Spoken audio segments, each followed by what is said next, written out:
Hey guys, welcome back to another quick how-to. And today I'll be teaching you on how to fix KakaoTalk login problem. So the first thing that you will need to do is of course to check your internet connection or your mobile data.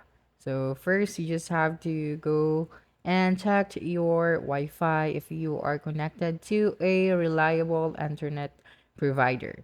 And after that, you just have to go to your Play Store to check if there is an updated version of the KakaoTalk application. Because one of the reasons why you can't log in on your KakaoTalk, it's because you don't have the updated version of the app. Now, the next thing that you'll need to do is to clear the data and the cache of the KakaoTalk. So go over to your app drawer and then press and hold the application and then click on the app info and then click on the storage.